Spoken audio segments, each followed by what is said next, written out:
Welcome, my name is Hofmacher, and in this video course I'm going to show you 10 ways how you can become more optimistic. Why is it so important to be optimistic? If you are not optimistic, you don't have the right self-confidence. Self-confidence is the driver in your life. If you are self-confident, you can achieve almost anything. Self-confidence helps you to get up out of bed motivated, to achieve better results at sports, to work more successful at your job, to meet new people, to engage with others, to get liked by others, to simply smile a lot. So being optimistic can really be a game changer for yourself.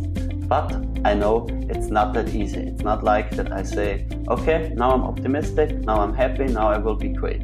No, it doesn't work like that.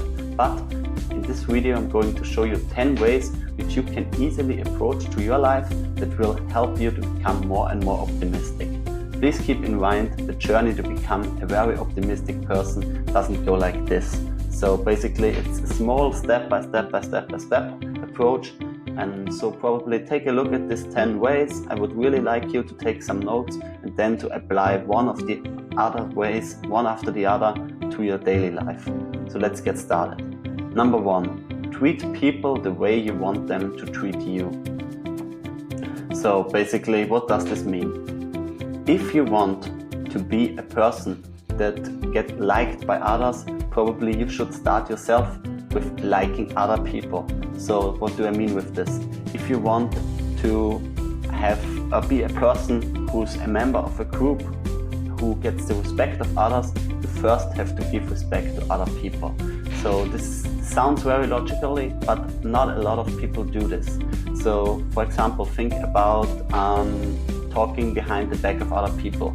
No one likes to hear other people talk bad about himself or herself.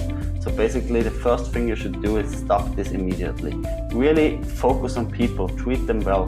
So one thing you can apply here is when talking to a person, always try to give this person the feeling that for the time you talk with them, this person is 100% of your focus. So this person is the most important person for you at this moment. So what does this mean? So turn off your phone when you talk to someone. I really hate it when someone talks to me and he has his phone in his hand and just like, yeah, okay, yeah.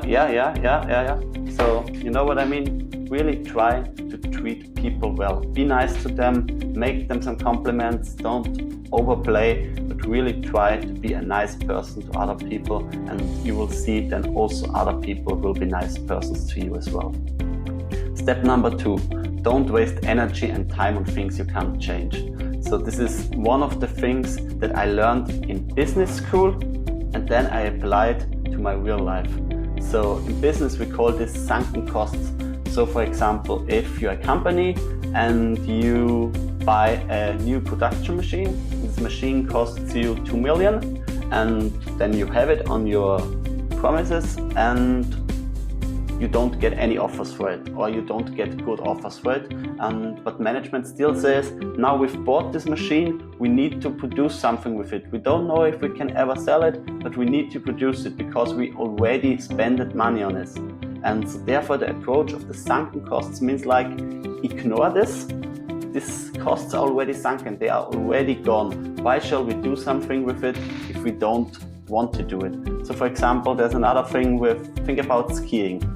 You bought a 2-day ticket, a skiing pass for 2 days, and on the first day the weather is great, you enjoyed it, and on the second day the weather is terrible, it's extremely cold, it's snowing like fuck, and you absolutely hate going out and going for skiing. But a lot of people would say, we already paid this ticket, so we go there, even though we don't like it. And these people normally could have had a better time not going to ski.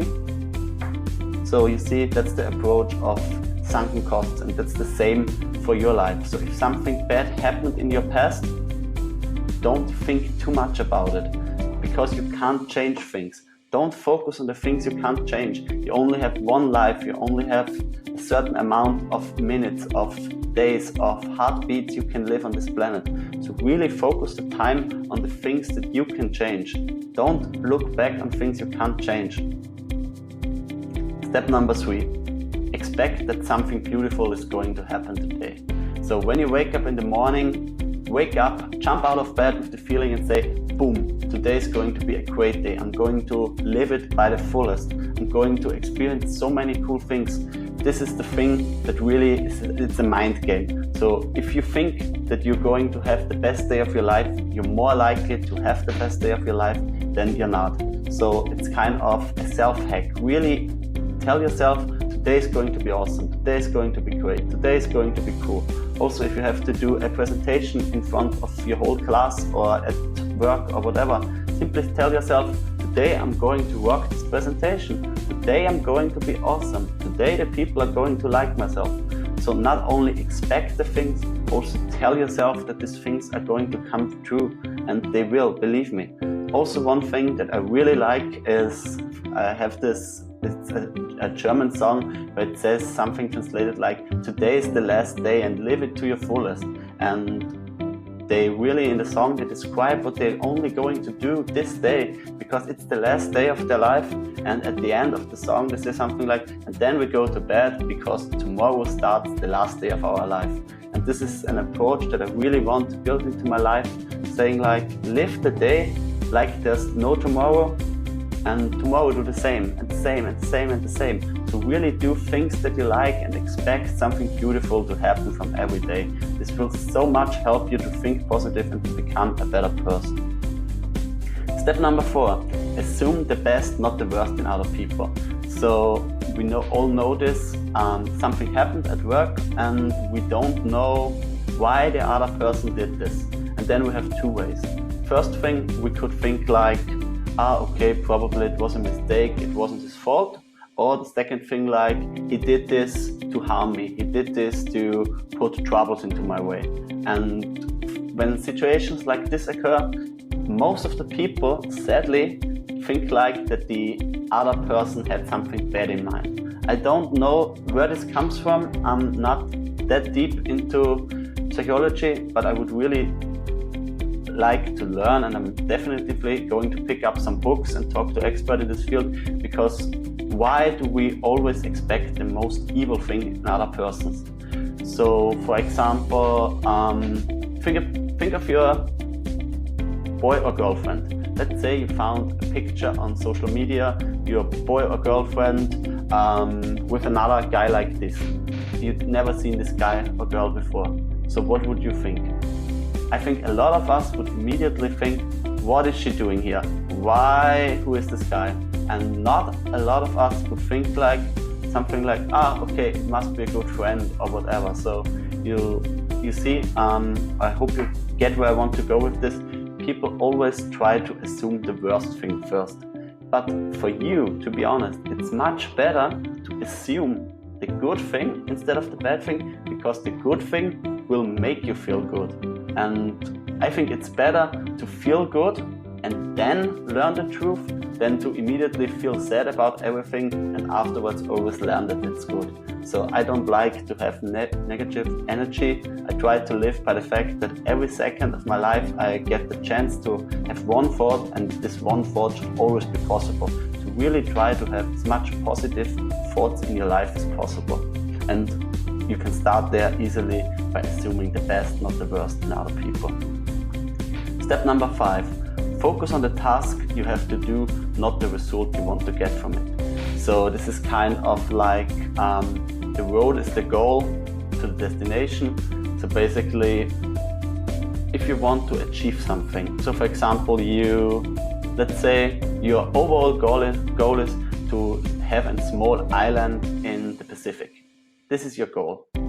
So don't focus too much on this goal, because if you're a person that always say like, yeah, I want to have an island, I want to have an island, I want to have an island, I want to have an island, you won't get it. But if you focus on the task of, if you have a plan, a step-by-step plan, how you will come there, and you will focus on doing this and achieving this and simply enjoy what you're doing. If you enjoy the road to something, then you will be so much more positively drilled, you will have so much better mindset, and this will really, really help you to feel self-confident. Because if you take a look at successful people, they all are self-confident and therefore they are optimistic.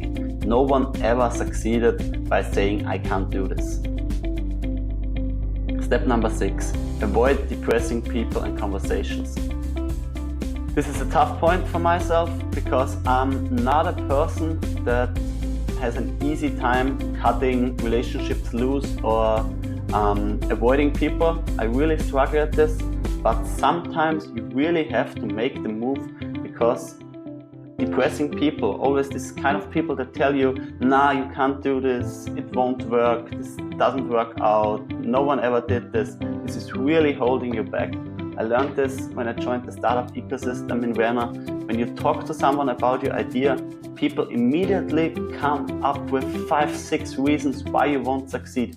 Either way, you're too young to start a business, or you're too old to start a startup, or you don't have the experience in, or someone else tried it and failed, or you won't make it. It's too easy to copy. So people will find millions of reasons why it's not going to work. And this constant mindset of people holding you back is really acting in a way that it's going to hold you back in the end. So therefore, what you should do is you should surround yourself with motivated people that have same or similar goals in life. So think of a room. You're sitting in a room with 5 people in 2 times. First time you sit in a room with 5 people that all tell you, you can't do this, you can't achieve this, it's not going to work. Or they're only sitting here and saying, yeah, let's don't care about the future, let's have a beer. Will you be motivated to work? Or will you be more motivated to sit in the second room, same setting, same amount, 5 people sitting there, but all these people highly motivated, trying to work their ass off to succeed in life, to have a good time, to really make plans for the future? Which room would you like to be in? Think about this.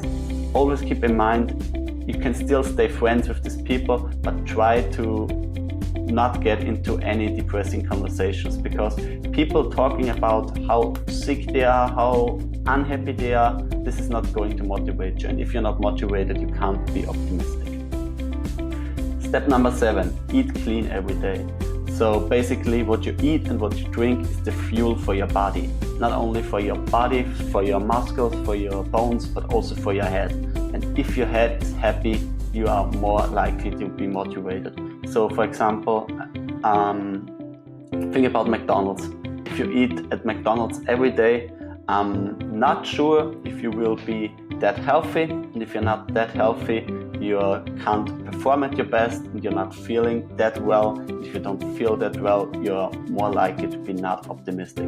But if you really try to eat clean every day, do some sports, keep yourself fit, then your brain is going to work well and it's making you much easier to be optimistic and to act motivated. Step number 8, don't listen to the news on television. This is something that I changed for myself. I don't like to listen to news on television at all because I think they are depressing. So what's going to happen at the news? The person's going to show up and say something like, hello ladies and gentlemen, I wish you a good evening. And from that point on, he only talks about the bad things that are going to happen in the world, about war, about terror, about flood, about sick people and so on. So this is not what I think I need to be self-confident. I think the news are producing a lot of fear inside the people, and fear is holding your optimism back. So I really don't like it that they only talk so much about the bad things. So probably this is a business model, probably someone of you could create the television happy news that really would motivate me to watch it. I so therefore decided to get that basic knowledge of what's happening in the world from other sources.